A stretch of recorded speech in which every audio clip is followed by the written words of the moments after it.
I messed up my face, my hair that I had. See my brain when I'm looking at the reflection of me? It's going the other way. Well, that's not a reflection. I know. Okay, I'm done. What? Our spirits are entangled. My spirit is running through a cable? I was trying to be romantic.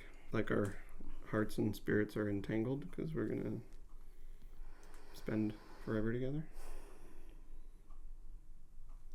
That's not the reaction I was expecting. When you say forever, like, do you mean... You've said this multiple times. After I die? Like, you're fine just spending this one lifetime with me, but then after that... What? You'd have other opportunities to explore. Tom Hanks? You want to spend a lifetime with Tom Hanks? I mean, come on, if he comes back and I happen to run into him... Who are the young heartthrobs, like the guys that you're into? Right now? You're not into any of the Chris's, right? I'll call them the three Chris's. Chris's? Chris Hemsworth, Chris Evans, Chris Pratt. Oh, Chris Pratt's cute, but he kills lambs. Chris Pratt kills lambs, no. so no. Who's the Captain America guy? Chris Evans. You like Captain America. Yeah. Okay. I can get a Captain America costume. I like Gael Garcia Bernal. He's really cute.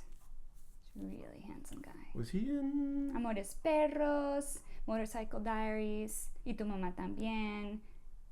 He's in The Mozart in the Jungle. He wasn't in Rogue One, right? That was Diego Luna. Diego Luna. Who's been with him in many of his Mexican movies. I like Tom Hardy, and I like... You don't like Thor?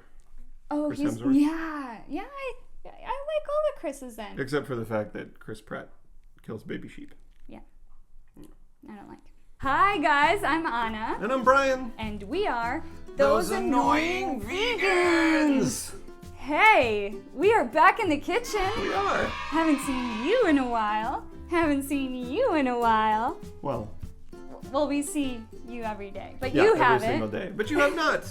And that's why we're here, to show you not only a recipe, but the first of a trilogy of recipes. Albeit this trilogy might not be in consecutive order because we are working on editing a bunch more videos for you guys. We are, but it's a trilogy nonetheless. A trilogy that we're calling Lentils.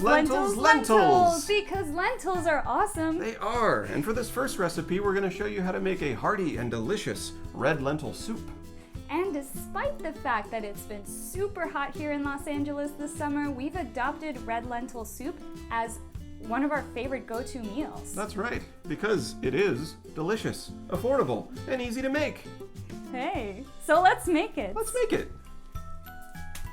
Haven't said that in a while.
Oh, look at that though. It matches your...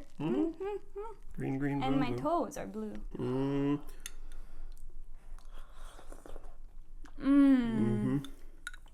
Oh yeah. Oh my gosh. We actually usually double this recipe. We usually make it with 3 cups of lentils. We halved it because that's a big amount of soup normally. But feel Lasts free to all double week. it. You could even triple it if you want to. Go big or go home, man. Just go as big as your pot is. It's going to taste better like every day you reheat it. As the flavors, they really start to soak into the lentils and the carrots and stuff. And remember to use your veggie broth that you've been making in your freezer, I know, since we made that video. That's remember? right. We showed you how to do it. That's what we did. You might want to back off the chili powder and the paprika if you don't like spicy. Yeah. Because this does have a little bit of a kick. I love kick. The kick is good. And if you can't find certain spices, like I know we use ground chipotle pepper, which is not like always the most easy to find thing. You can just kind of add a little more chili pepper or paprika, or you can just throw away our recipe entirely and do your own thing. This is just sort of a source of inspiration, you know? Cooking's like going back to being a kid. You just use your intuition and just pretend you're a witch throwing stuff in a pot. And the cool thing about red lentils is that they'll turn into a bit of a chowder because they lose their shape completely as opposed to other kinds of lentils. So red lentils are really, really good for thick soups. I bet you could even blend it if you wanted to. We haven't tried that though. You know what goes really well with the soup is actually some brown rice, or you can throw in some kale, like have some leafy greens and rice with this soup. Complete So good. meal. Would this technically be a curried lentil soup because we used curry powder? Yeah, it tastes very curry-ish. Is that how that works? You just put curry powder in something, it's now curried? Let us know in the comments below, because I have no idea. And this dish, oil-free, of course. Yeah. You don't need oil. The only thing you would use oil for is like to saute the onions and the garlic at the beginning, I guess. Yeah, but you just use broth. Yeah. And just don't saute them for that long, you know? Yeah, it's really unnecessary to use oil. Like most recipes, they start with 2 tablespoons of olive oil, garlic, and onion. Sometimes they just go like, that's 2 tablespoons. Like, nope. You will damage your endothelium and cause a whole host of health problems that we've discussed in a previous video. So cut out the oil when you can. 100% whole food plant-based. Right here. Plus, lentils are so cheap. They're often in the bulk bins. And while you're there, you can grab some brown rice. You can grab some beans of your choice. You can grab some oats. You can grab some quinoa. There's so many things in those bulk bins. So many whole plant foods. One of the biggest mysteries of red lentils is why they're called red lentils in the first place. Because if you take a look at their original color, even our simple Happy Kitchen sticker is orange. They're orange. And then when you cook them, they actually turn yellowish. Yeah. So they're never red. They have little nutritional facts. Nutritional facts that we will address in this video. So let's talk about lentils. Let's talk about lentils. First of all, the obvious. They're packed with protein. Yeah. I'm not just saying like Where do you get your protein? Where do you get your protein? Where do you get your protein, vegan? Lentils. Okay, that checks out. 45 grams of protein per cup. 1 cup of lentils will provide your average female 1 day's worth of protein. Yep. And the men would only need to add like 10 more grams. That one says 47. No, this one says 47. Whoa, 2 extra grams in there. Now I only need 8 grams more than you. But you already fulfilled that with your oatmeal. Oh yes, we had oatmeal this morning. We really overestimate how much protein we need. Across the board, black beans, pinto beans, lentils, chickpeas, they're all loaded with protein. Lentil soups, hummus, like black bean soup, you make pinto beans and rice, split pea soup. These are all great sources of protein. 1 cup of lentils also contains 55% of your daily fiber. Americans are notoriously fiber deficient, but not protein deficient. No, you really need to get fiber. Lentils are a great source of fiber, as are all whole plant foods. You don't get any dietary fiber in animal products whatsoever. 0. And dietary fiber is really good for you. Chiefly among the things that it helps you do is poop. Yay! Because everybody poops. And I know a lot of people who are constipated. Yeah, I think people just accept that. Yeah, people accept just indigestion like, as like the norm. Yeah, they take a fiber supplement. And then they also take like something to help with the Pepto-Bismol. That's why all the Pepto-Bismol commercials are people eating pizza and steak. Yeah. Like you'll never see people eating salad or whole plant foods in a Pepto-Bismol commercial because guess what? It doesn't apply. Being unwell is not the norm. Dis-ease is the opposite of ease. Yeah. So that's bad. Lentils are also calorically rich because 1 cup has 700 calories. That is great for us plant eaters. Because that means we can fulfill a bunch of our caloric value in one meal. Not to mention 1 cup of lentils also contains more than your day's worth of copper, iron, and manganese. There's iron in here? Yeah. I thought iron was only in animal flesh. Debunked. Whoa! Iron and protein and other B vitamins and all this stuff that people think you have to eat animals for. It's really silly when you think about it. Like, how did the pig or the cow or the chicken get this magical nutrient when he or she ate plants his or her entire life? You can just eat the plants directly. They're good for you. And 1 cup of lentils has nearly your entire day's worth of B1, folate, and phosphorus. And folate is really, really good for pregnant women. Yes, we need folate to help our cells divide and to help construct DNA. And you might see an ingredient on a lot of supplements called folic acid. But you don't need the folic acid if you can eat the folate. So you just go to the source. Red lentils also really high in B6 and zinc. They're really good for you. That's the takeaway. Lentils are also really high in antioxidants, and they beat out 9 other legumes in a study that compared total antioxidant content. And it's lentils for the win. You can see how lentils pull away from the pack in terms of scavenging up free radicals. Lentils top the charts based on a variety of different measures, maybe because they're so small and the nutrients are concentrated in the seed coat, and so smaller means more surface area. When pitted against cholesterol in vitro to try to prevent oxidation, lentils also seem to stand out, perhaps making it the best candidate for the development of a dietary supplement for promoting heart health and for preventing cancers. Or you could just have some lentil soup. Beans and lentils are also a staple food in the blue zones across the world. Costa Rica has a blue zone. Yes, Costa Rica has a blue zone. America has a blue zone. It is the California Adventists in Loma Linda, California. And last but not least, well, at least for this video, lentils are packed with carbs. Oh my God, they're high in carbs. Yet They'll give you diabetes. Don't eat lentils. No, they are low on the glycemic index. Oh, that's so weird because they're a high carb food, and yet when you eat lentils, your blood sugar doesn't spike. That's so weird because all carbs are the same. I'm joking. It's called the second meal effect. If you eat lentils or other legumes for a meal, then even a few hours later when you have a second meal that is white bread or pasta or refined sugar, that blood sugar spike that you would have gotten is inhibited by the fact that you ate legumes earlier in the day. Beans fuel the growth of and accelerate the growth of the healthy bacteria in your digestive tract, and those bacteria have beneficial effects which slow the absorption of glucose from other foods that are not beans. So had I ate beans with a mango in the same meal, the glucose from the mango would be absorbed more slowly because I had beans in that meal. And what you eat the next meal is going to be slowed. The glycemic load of that following meal after you ate the beans is going to be slowed because you eat beans regularly because of the bacteria that are now present in your digestive tract all the time. Isn't that great? They're high in carb, though. I thought potatoes and Sour Patch Kids were the same because they're both high carb foods. Oh my gosh. What do you say we do some vegan news? Vegan news! Hey. A lot of our news is actually very local because and we've been very involved in it. As well. Over the past couple months, since June, when the motion was introduced by Animal Hope and Wellness, we've been fighting to get fur banned in Los Angeles. So this motion specifically addresses the sale and manufacture of all fur products in Los Angeles. So we attended 2 city hall hearings and we spoke up. And we told our council members how we felt about fur, what we knew about fur. Many people spoke up in favor of the motion. At the first hearing, there was no opposition.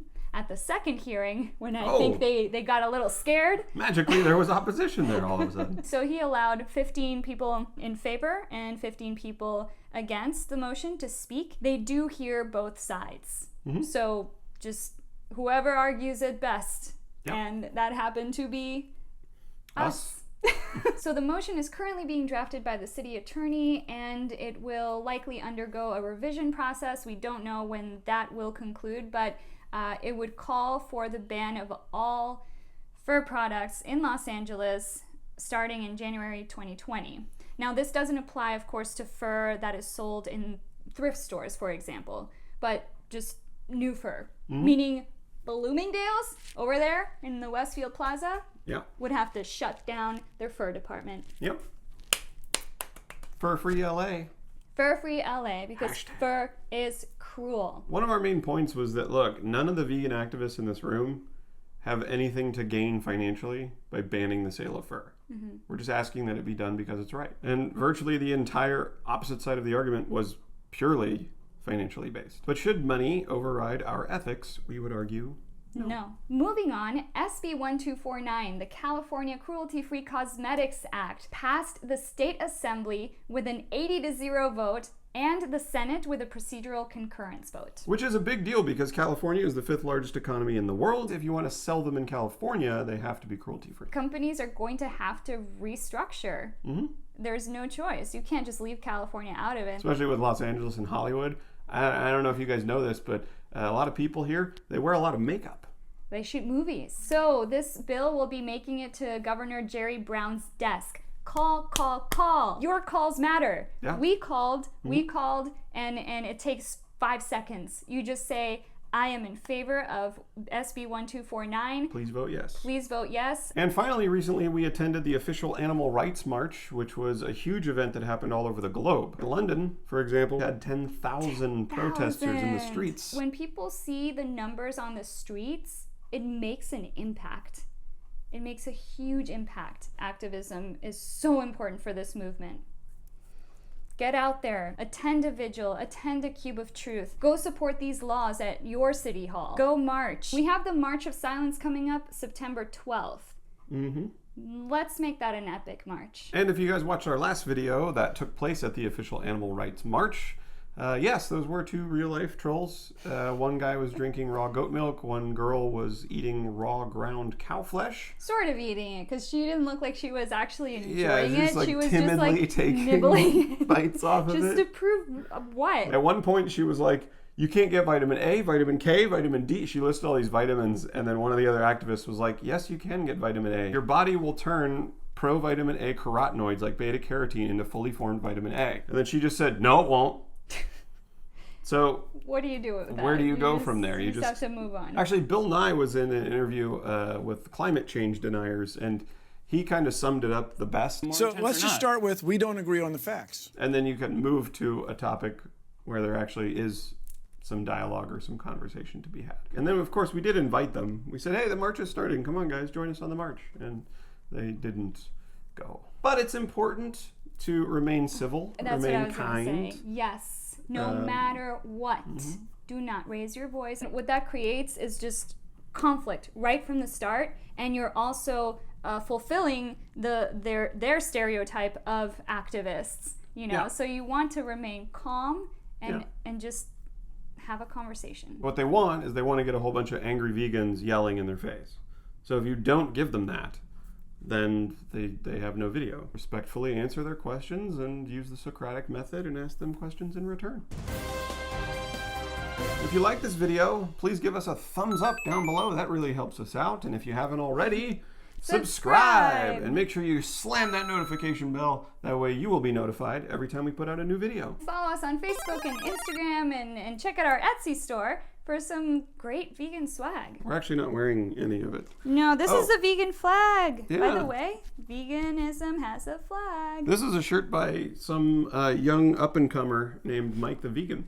Wearing vegan clothing is a form of activism. It is. Just so you guys know. Yeah. You're putting that message out there, whether you're at work or you're with friends or you're out at a bar or a club or at a festival. But you know what else? Bumper stickers. I cannot tell you how hard I tried to get in front of this woman in an SUV a few weeks ago who had vegan bumper stickers. I'm like, I have them too, and I couldn't pass her. It gives you a sense of how many people out there are vegan. And thank you so much to our patrons on Patreon. You guys are the best. You support this channel and our vegan activism, and we are so grateful. And if you like what we do, the link is in the description below. Bye.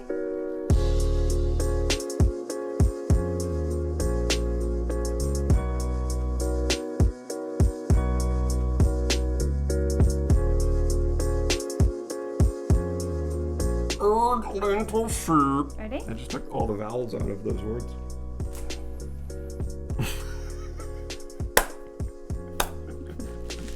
This is why I like recording in the kitchen. The funny thing is that if you guys see us setting up, I feel like I'm the one who's like laser focused and you're talking and bringing up various things, but then when the camera records, you get laser focused and then I just want to screw around. I don't float around though when you're setting up. I'm like No. thinking. I mean, like in your mind, you float around. You're tossing out different ideas of what to say. Like I'm more like, what are we gonna say? Let's set up the camera. Let's do that. You know. I am female. I'm proud You're of female? it. Okay, let's move on. That was one of the We first might things not I need noticed it. about you. There are literally times where you speak English words directly to me and I don't hear them because I'm like doing something. Yeah, that's true. Our little friend Gemma made us how cute is this? She put little animals and said, "You are my favorite. I love you. Thank you," from Gemma. She comes to the pig vigils. Thank you, Gemma. Thank you. You are now on our fridge permanently. That's right. Your world